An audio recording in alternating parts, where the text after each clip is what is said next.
lagi di Dapat Media. Nah, kali ini kita lagi ada di Dharma Negara Alaya Denpasar. Kira-kira kita lagi ngapain sih ada di sini dan mau ketemu siapa? Pastinya kita akan ketemu dengan sosok yang sangat unik, inspiratif, dan juga luar biasa. Tapi nih, sebelum kita kupas tuntas siapa sosok beliau, pastinya jangan lupa nih Sobat DM untuk like, komen, dan subscribe channel kami di Dapat Media. Dan jangan lupa untuk follow Instagram dan Facebooknya, yaitu hanya di @dapatmedia. Nah, kita kali ini akan ketemu dengan Bli Ketut Yuliantara atau yang akrab banget disapa dengan Bli Jack. Kira-kira beliau siapa sih? Penasaran banget kan Sobat DM, karena banyak banget pastinya kisah yang luar biasa dari Bli Jack tersebut. Mau tahu nih keseruannya? Yuk kita kupas bareng hanya di Open the Secret.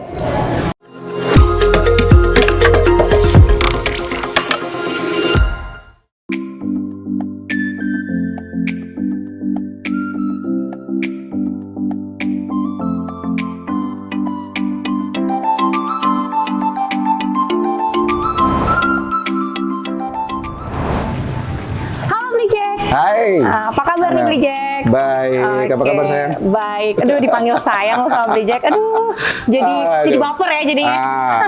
Kan apa ya? Kalau ketemu orang cantik itu memang relatif harus dipanggil sayang. Harus dipanggil sayang ya? Aduh, gombal banget nih pasti. Oke. Nah, Sobat DM, kali ini kita udah langsung ketemu dengan Bli Ketut Yuliantara yang akrab banget disapa Bli Jack dengan cerita yang sangat menarik dan pastinya inspiratif dan unik pastinya. Oke Bli Jack, sekarang kesibukannya Bli Jack apa aja nih? Ya standar ya. Kalau dibilang pedagang, kalau pengusaha kayaknya terlalu keren deh. Wah. Jadi kalau Bli Jack lebih senang dibilang pedagang. Kalau di dunia usaha ya sibuk, masih jualan, tacap-tacap, kemudian sibuk di beberapa organisasi juga, dan yang pasti yang paling Bli Jack nikmati, sibuk jadi orang tua. Sibuk jadi orang tua. Yes. Sibuk jadi orang tua adalah sebuah kenikmatan. Iya, sebuah kenikmatan dan kebanggaan ya. Kalau buat Bli Jack itu berkah. Mengapa itu berkah? Iya, once a time kalau kamu nanti sudah punya anak, kamu akan paham bahwa hidup jadi orang tua itu mungkin ada buat orang pilihan, tapi kalau buat Bli Jack pribadi itu jadi berkah. Karena Bli Jack jadi kayak sekarang, bisa kalian syuting kayak ini, buat Bli Jack itu karena jadi ayah buat mereka. Wow. Jadi ayah. Itu yang mengantarkan Bli Jack menjadi sosok seperti sekarang. By the way, jumlah anaknya Bli Jack berapa nih kira-kira? 4. KB Bali. KB Bali. Jadi itu Kadek Koma Ketut. Itu Kadek Koma Ketut. Nomor 1 cowok, nomor 2 cowok, nomor 3 cewek, nomor 4 cowok lagi. Oh iya, berarti satu aja ceweknya ya? Iya, yang paling gede itu udah 22 tahun.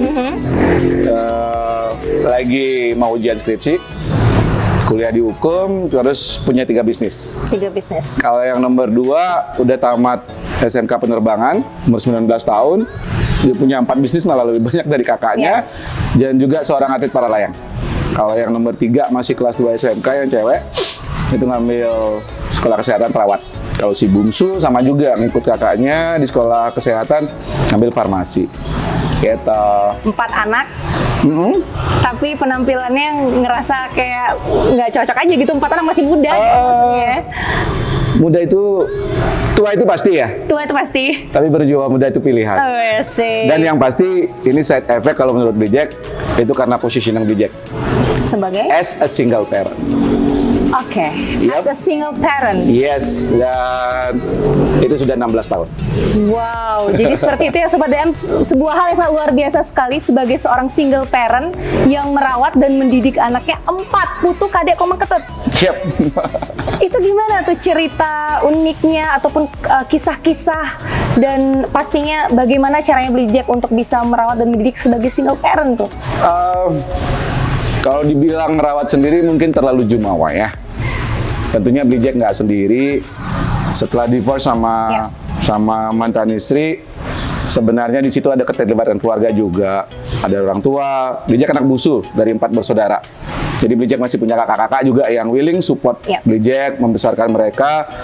Dan pastinya mamanya anak-anak, karena kalau bilang mantan istri kok kayaknya gimana gitu ya. Mamahnya anak-anak pun sebenarnya masih sering terlibat sama Bli Jack untuk mendidik anak-anak. Itu aja. Cuman ya gimana ya? Kalau dibilang kayak yang Jack jelaskan tadi, Iya. divorce itu bukan, tanda kutip, bukan sesuatu, bukan kiamat ya, bukan neraka. Jadi nggak ada hal yang nggak mungkin. Sekalipun dalam ruang divorce, perceraian, mereka tetap bisa bertumbuh dan mereka tetap kok bisa jadi sosok yang hebat juga. Dan bukan sesuatu yang mustahil sih. Berarti hubungannya masih baik-baik aja dengan istri, mantan istri? Istri baik-baik aja, baik-baik aja. Dia sudah menikah lagi, dia udah punya anak lagi, tapi hubungan kami masih baik sebatas merawat anak-anak bersama. Wah, keren banget nih Sobat DM. Nah, Jack tadi kan udah banyak banget ya cerita bahwasanya merawat, mendidik, dan menyayangi anak-anak as a single parent. Yep. Dan pastinya kalau misalnya single parent kan identik dengan mengalami divorce. Tadi sudah Jack juga sampaikan. Iya. Dan divorce berkaitan dengan istilah broken home. Dan Iya. biasanya produk broken home itu pastinya di stereotype oleh masyarakat itu rusak, krisis moral dan lain sebagainya. Itu bagaimana sekiranya dari Jack menanggapi nih case masyarakat seperti itu? Mungkin yang lebih sering muncul dari anak-anaknya sendiri ya. Jadi ketika mereka do something bad, Ya. mereka masuk kategori anak-anak yang dicap nggak bener apa, kemudian broken home itu mereka jadikan reason, alasan bahwa pembenaran dari apa yang kondisi mereka saat itu. Ya, Tapi kalau buat Jack sendiri sih, ya nggak setuju. nggak setuju ya Jack? Kenapa nih? Karena gini, Jack sendiri single parent, anak Jack juga 4, dan kalau boleh jujur tanpa bermaksud jumawa atau apa, Jack berani ngadu ke 4 orang anak Jack. Baik dari sisi prestasi, dari sisi attitude mereka, Ya. maupun karakter mereka.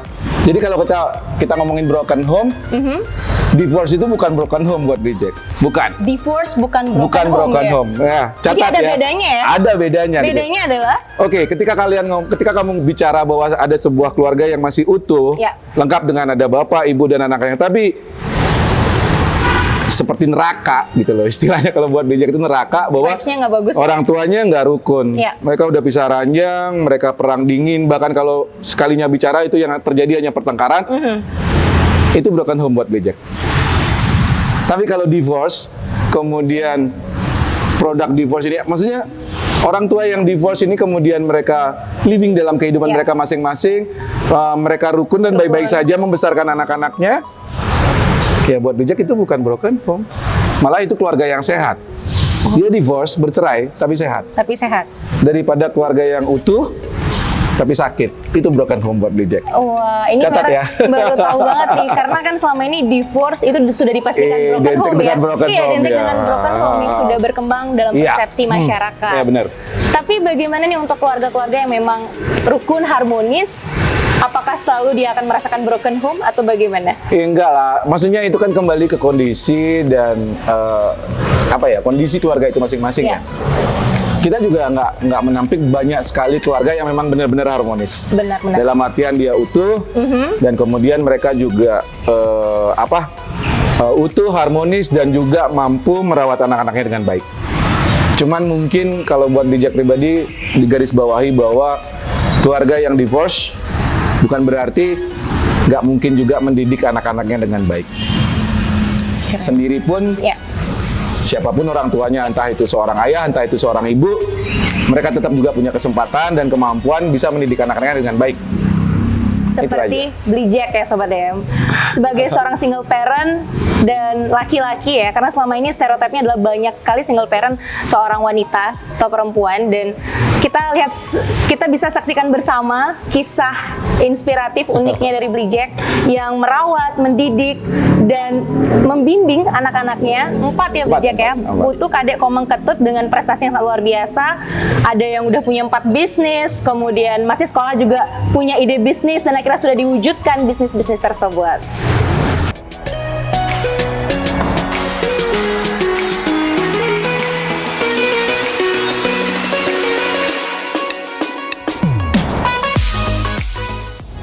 Nah, Bijak, kali ini kita udah ada di Perpustakaan Dharma Negara Alaya. Berbicara tentang perpustakaan, buku, pastinya kaitannya ke edukasi kan pastinya. Iya. Nah, ini Mera dengar-dengar Bijak punya aturan yang sangat unik dan luar biasa untuk anak-anak di rumah ya.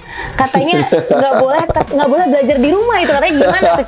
Ada aturan seunik itu nih dari Dengar dari mana ini? Ya kan dengar-dengar aja sih. Katanya Bijak punya aturan seperti itu nih untuk Iya. Itu apa ya? Itu aturan yang tiba-tiba muncul aja di kepala. Mungkin Bijak temukan itu sekitar 5 tahun setelah perceraian. 5 tahun. Iya. Sebenarnya sih awalnya tujuannya simpel gitu loh. Tujuannya simpel. Cuman akhirnya tanpa sadar itu menjadi sesuatu yang apa ya? Menjadi ekstrem, mainstream ya. Setelah ditahui banyak orang. Jadi Bijak bikin 10 aturan yang wajib diikuti anak-anak di rumah. Yang wajib 10. Itu 10 aturan yang dimana sebenarnya dari 2 sampai 10 itu aturan biasa aja. Itu pembagian tugas karena di rumah Bijak itu nggak ada pembantu gitu kan. Jadi kita take care rumah itu bagi-bagi tugas gitu loh. Nah kemudian khusus poin nomor 1 Bijak memang poin itu. Nggak boleh belajar di rumah. Dilarang belajar di rumah, itu besar-besar banget tulisannya. Maksudnya apa tuh nggak boleh belajar di rumah? Dilarang loh ya. Iya memang mereka nggak boleh belajar di rumah. Kalau bikin PR mereka boleh. Oke, khusus Jadi gini, bikin PR. khusus bikin PR boleh. Jadi emang kalau yang ditulis itu dilarang belajar di rumah. Kemudian aturan yang berikut yang secara lisan Bijak sampaikan adalah nggak boleh ada les-lesan, nggak perlu, because itu waste money buat papa gitu. Singkatnya ya. Tapi kalau sekarang Mena tanya kenapa Bijak bikin aturan, ini persis seperti penjelasan Bijak kepada Mama Bijak pada akhirnya. Karena setelah 4 tahun itu berlangsung, kemudian menimbulkan hasil yang membuat beliau terkaget-kaget. Nah, beliau bertanya, sebenarnya clue dari bikin aturan nyeleneh itu apa sih? Di balik dilarang belajar di rumah. Karena kalau secara kasat mata kan what gitu loh kan? Hello gitu loh. Yang mana ada orang tua malahan pulang sekolah anak-anaknya disuruh belajar. Bijak larang mereka. Nah, jadi sebenarnya yang Bijak kejar waktu itu hanya satu. Hanya satu aja. Satu kata malahan ya. Apa tuh katanya itu? Nyaman.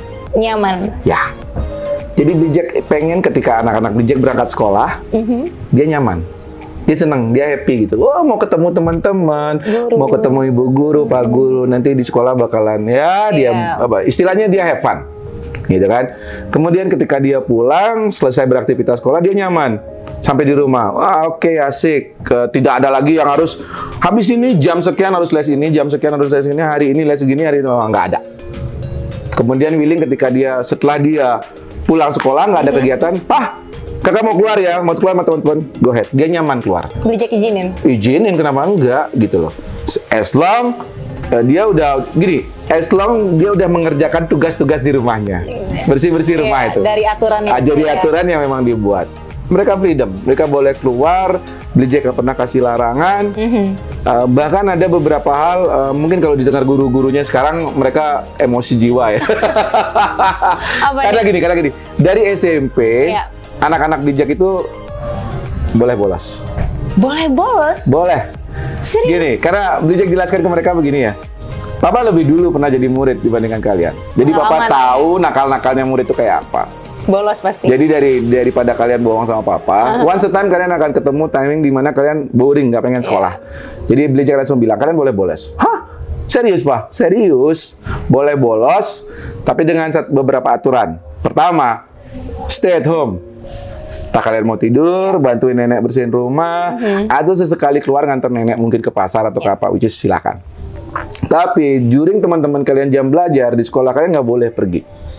You have to stay at home gitu loh. Kalian harus tinggal di rumah. Jam teman-teman kalian sudah pulang, kalian baru boleh keluar dari rumah. Kedua, yang penting adalah kalian tidak ketinggalan pelajaran. Entah kalian mau tanya sama temen, belajar dari YouTube atau whatever. Pokoknya find yourself. Kalian nggak boleh ketinggalan pelajaran. Itu. Dan terakhir yang terpenting adalah seberapa seringnya Papa yang nentuin nanti. Diarahin lah intinya ya. Bukan diarahin. Jadi gini, si Sulung itu pernah dulu sekolah di SMK Duta Bangsa ya, Duta Bangsa School. itu pernah ada kejadian sedikit menggelitik gitu ya. Kejadian apa tuh, Bridget? Bridget dipanggil sama sekolah. Sama guru BK-nya? Bukan? Sama kepala sekolah. Oh, kepala sekolah. Karena itu dia udah kelas 3 menjelang ujian nasional. Iya. Kemudian sama 1 bulan dia cuma sekolah 4 hari. 1 bulan cuma 4 hari? Iya, cuma 4 hari. Dipanggil lah ke sekolah. Tadinya ya Bridget pikir ya normal lah, karena anak jarang sekolah, tapi kan itu atas pengetahuan Bridget. Karena waktu itu dia memang betul-betul terjun di dunia vape dan dia sibuk. Kompetisi ke Bandung, ke Jakarta, terus bikin video untuk keperluan sponsorshipnya gitu loh.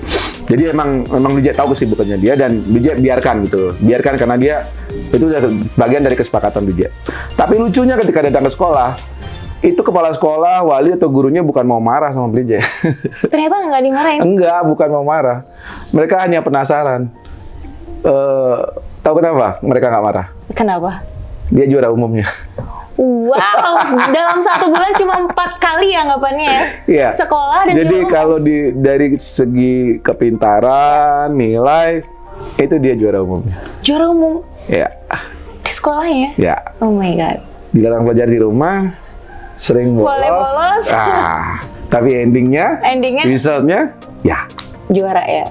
Oh ya, makanya sekali lagi Bridget bukan bilang ini metode yang baik, bagus untuk semua orang, enggak. Tapi penyesuaian. Ini sesuatu yang Bridget temukan, yang Bridget anggap waktu itu cocok Bridget terapkan untuk anak-anak Bridget dalam posisi Bridget sebagai single parent. Itu aja sih, gitu loh. Jadi kalau dibilang nyeleneh, ya itu memang nyeleneh. Tapi nyelenehnya vibes-nya positif banget dan akhirnya punya 4 anak dengan prestasi yang luar biasa, aturan yang unik, kemudian boleh bolos gitu ya. Ini tumben banget sih ada sosok orang tua yang kece banget sih kalau gitu.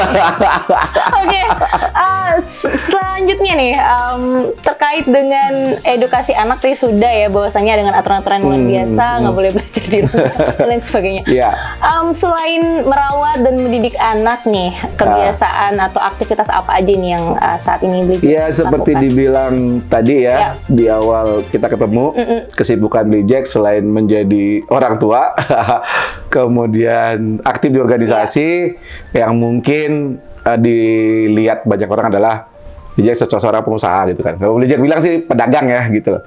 Ya, tentunya yang Bridget sibuk di usaha. Pengusaha, oke. Dan malahan sekarang kalau kita jujur ngomong, bendera yang Bridget kibarkan yang mendaulat Bridget sebagai seorang pengusaha itu malah dorongan dan ide dari anak Bridget sendiri. Sumber inspirasi. Iya, sumber inspirasinya dari dia sendiri. Itu berawal dari pandemi ya. Ketika gelombang pandemi menghantam kita semua ya, Bridget salah satu orang yang akhirnya dibikin stuck. Sobat DM pastinya penasaran banget kan kisah dari seorang Bridget, seorang pedagang yang istilahnya pengusaha sukses, kira-kira punya usaha di bidang apa? Nah, penasaran banget? Tetap pantengin kita hanya di Open the Secret.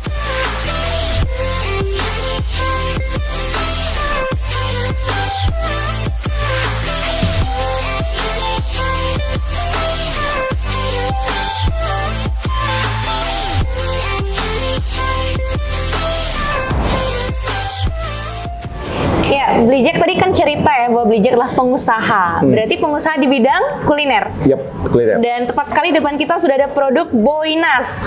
Iya. Kenapa nama produknya bisa Boinas dan ini termasuk olahan apa nih? Oke, kita tarik undur dulu ya. Oke. Dari obrolan kita tadi, Mira sempat tanya Bridget tentang bagaimana Bridget jadi orang tua. Kalau bisa dibilang Boinas ini juga muncul karena dari bahasanya kesuksesan Bridget jadi seorang tua. Karena ide usaha bahkan dari nama hingga logo itu sebenarnya support dari anak sulungnya Bridget. Sudah didesain ya oleh anak. Iya. Oh my god. Jadi ceritanya waktu itu baru muncul hantaman pandemi, COVID ya 2001. Kemudian Bridget salah satu orang yang memang juga seperti kebanyakan orang mengalami stuck ya, nggak tahu harus berbuat apa, banyak pukulan, banyak project macet gitu loh kan. Nah kemudian di saat Bridget stuck itu tiba-tiba anak sulung Bridget ngomong gitu loh. Papa kan pinter masak, dia bilang gitu. Ya karena as a single parent akhirnya Bijak sering belajar masak untuk masakin anak-anak sih sebenarnya. Bukan untuk sesuatu lain. Nah, ini dia bilang, "Papa pinter masak, masakan Papa enak-enak gitu." Kenapa enggak? Kenapa Papa nggak buka usaha kuliner aja? Lagian nggak harus offline kok. Kan sekarang lagi digalakkan online. Nah, karena situasi pandemi. Kan Papa yang ngajarin bahwa dalam dunia usaha seringkali nggak usah berpikir, Pak. Just do it, kata dia. Lakuin aja gitu Nah, ya. lakuin aja dulu. Kan Papa yang ngajarin Kakak. Akhirnya Bijak bilang, bener juga ya gitu. Ya udah. Waktu itu mencoba beli bahan, ya singkat cerita, jadilah ke Boynas. Jadilah Boynas. Ah. Dan namanya kenapa Boynas nih? Oke, kembali lagi. Ini salah satu hal yang menggelitik. Waktu itu hari pertama akan jualan, mungkin bisa dicek di IG.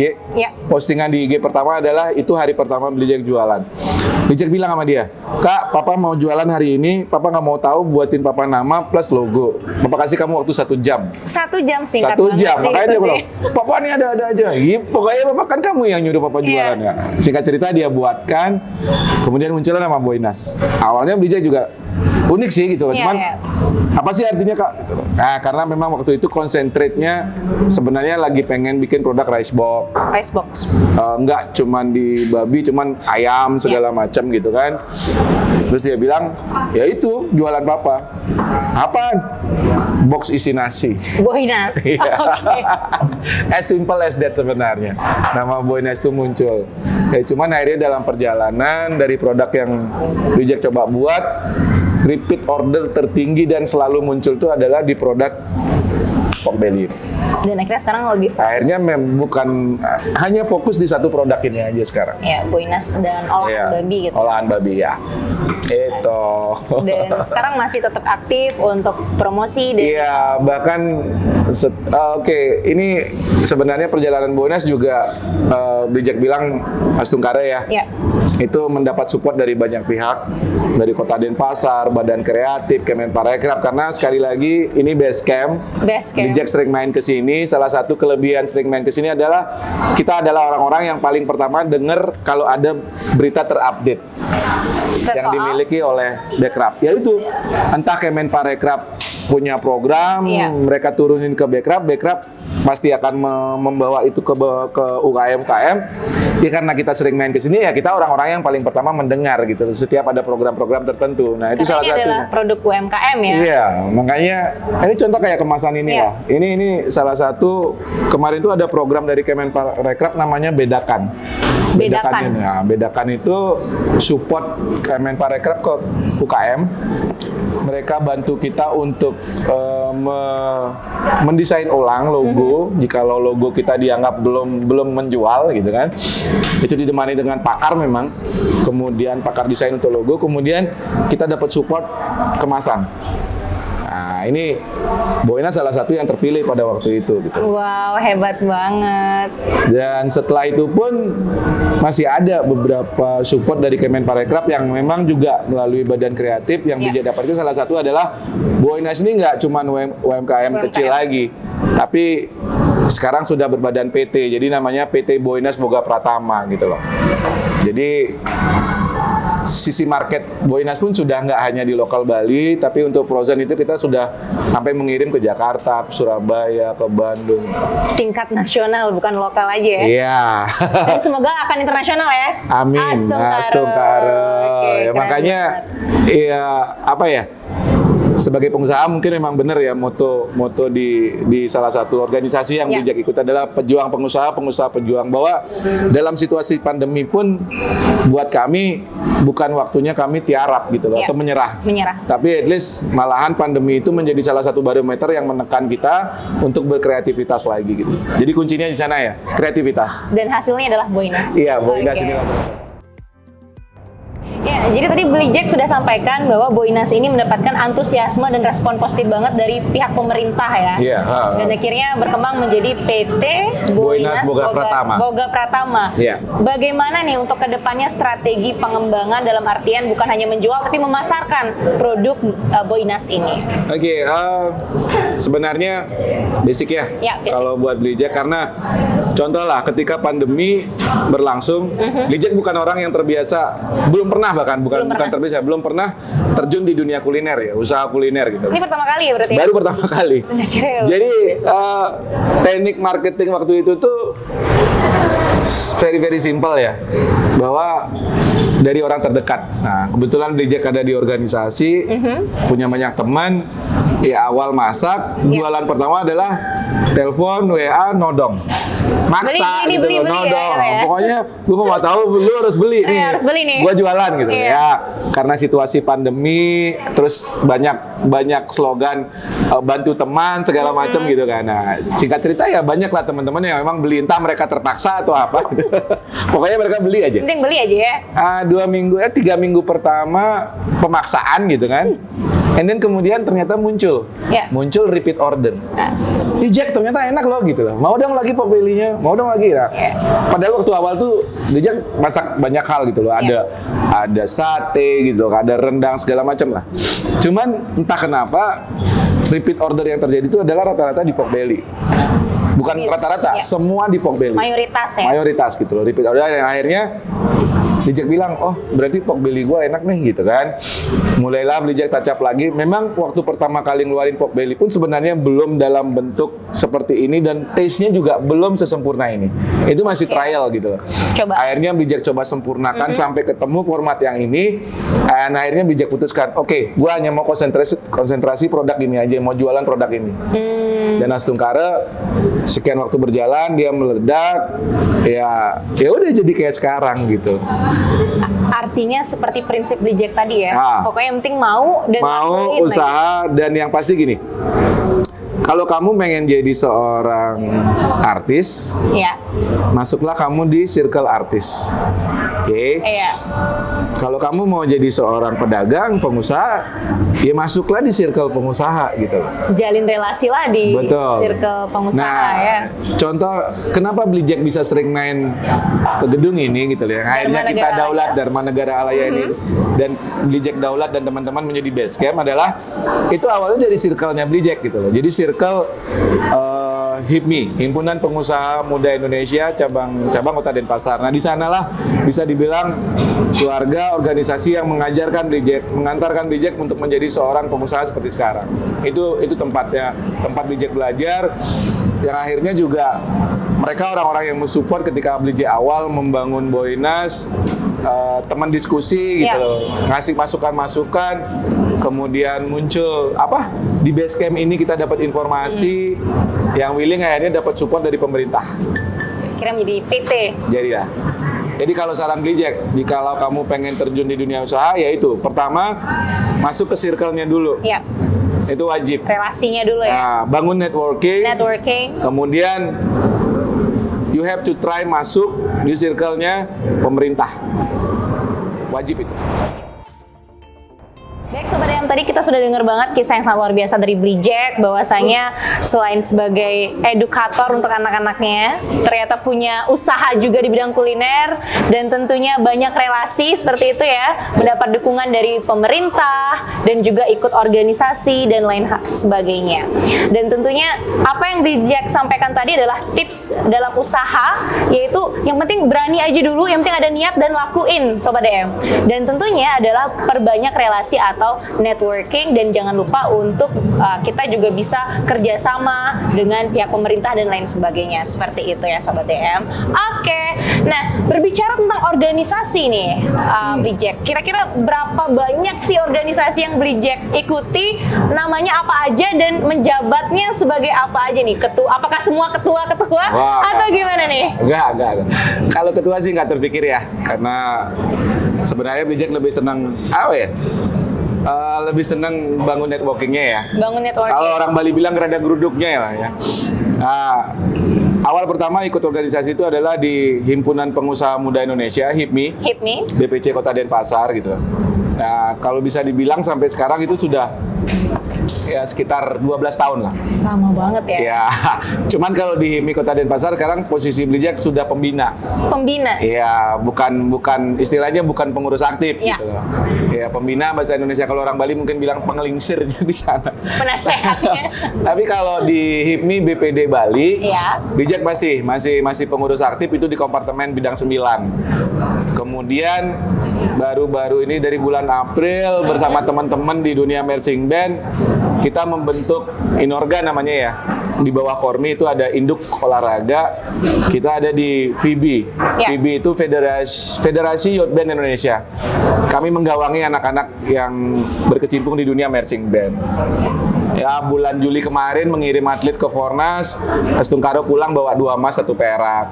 Baru pertama kali ya Amazing gitu. banget ya. Kemudian ada bulan lalu bersama teman-teman di HIPMI, kemudian ada senior kami di sini Ketua Badan Kreatif Kota Denpasar, kemudian ada program baru yang bernama Gerakan Ekonomi Kreatif atau disingkat GEKRAP. Ya, kebetulan Blijak didaulat lagi gitu loh, menjadi Sebagai? salah satu pengurus, menjadi wakil sekretaris umumnya gitu. Jadi kalau dibilang apa nggak sibuk nih, ada begitu banyak organisasi Iya, gitu loh. nggak bingung gitu bagi waktunya nih. Kalau dibilang bagi waktu, karena organisasinya hampir mirip-mirip ya, HIPMI, GEKRAP gitu kan. Kemudian HIPMI-nya ada 2 di BPC sama BPD. Jadi sebenarnya sembari berorganisasi, ya sebenarnya sembari kami bangun networking dan berjualan sebenarnya. Promosi gitu ya. Dengan Iya. produk-produk dan Karena jasa. gini, ketika kita bertemu dengan teman-teman di satu circle pengusaha, kita nggak pernah tahu ya. Iya. Bisnis itu akan datang, opportunity bisnis itu Ya, akan datang peluang. dari mana, peluangnya itu, dari siapa kita nggak pernah tahu. Dan terkadang dalam obrolan tertentu, tiba-tiba aja ada, ini ada orang mau cari produk gini ya, Ya. atau pas itu produk Pas kita, yaudah gua kan ada gitu loh. Atau willing kita bahas sesuatu, mau bikin event gini-gini nih. Kenapa nggak buka ada counter stand untuk makanan? Iya. Oke, kita bikin. Ya udah, gue daftar satu ya, gue ikut jualan. Nah, jadi kalau buat Blijak, bahwa organisasi itu adalah salah satu bagian di mana Blijak bisa berpromosi, berjualan, membangun networking, ya udah sama. Jadi tidak ada kesulitan sedikit pun buat Blijak. Makanya Blijak bilang tadi, ketika kamu ingin melakukan sesuatu, Ya. masuklah kamu ke circle yang benar. Kamu mau jadi artis ya masuk di circle artis. Kamu mau jadi penyanyi ya masuklah kamu di circle penyanyi gitu loh, pemain musik. Ketika kamu bicara tentang dunia usaha, ya masuklah di circle pengusaha. Salah satunya adalah ikut organisasi Iya. yang ekonomi kreatif. Nah, GEKRAP, tentunya HIPMI, dan lain GEKRAP ini ya sebagainya. semuanya itu jadi masih satu circle gitu loh.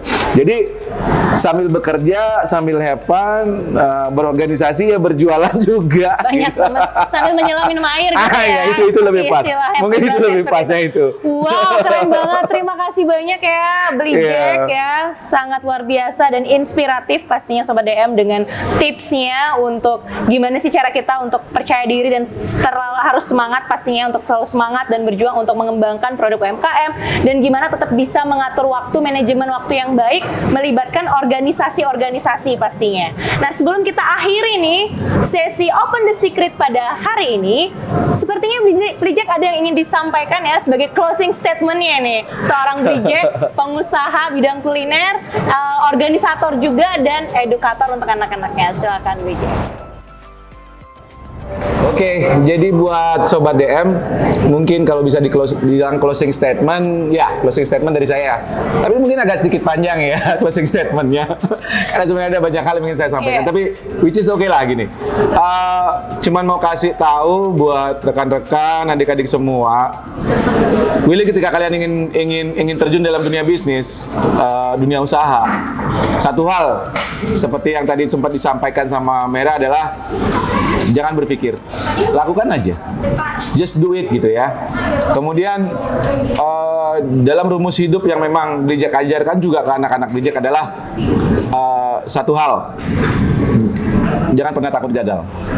Karena gini, seyogianya manusia akan belajar banyak dari pengalaman. Dan pengalaman yang paling banyak mengajarkan manusia itu adalah pengalaman dengan jenisnya adalah sakit, gagal, jatuh, kecewa, pokoknya hal-hal yang bikin kita nangis-nangis darah, kita nangis meraung-raung ya. Pengalaman seperti itulah yang akan mengajarkan kita banyak.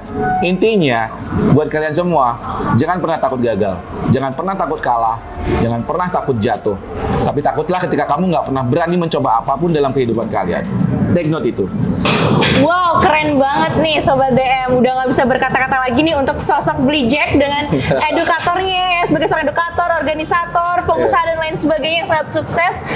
Dan pastinya semoga kedepannya kita bisa ketemu lagi ya, kita bisa ada relasi bareng nanti pastinya. Dan sesuai dengan apa yang Blijack sampaikan tadi ya Sobat DM, bahwasanya apapun yang terjadi gitu ya, mau pengalaman dalam kehidupan itu senang, susah, sakit, sedih, pokoknya ambil hikmahnya dan tetap harus dijalani dengan syukur dan tetap berusaha dan berdoa pastinya.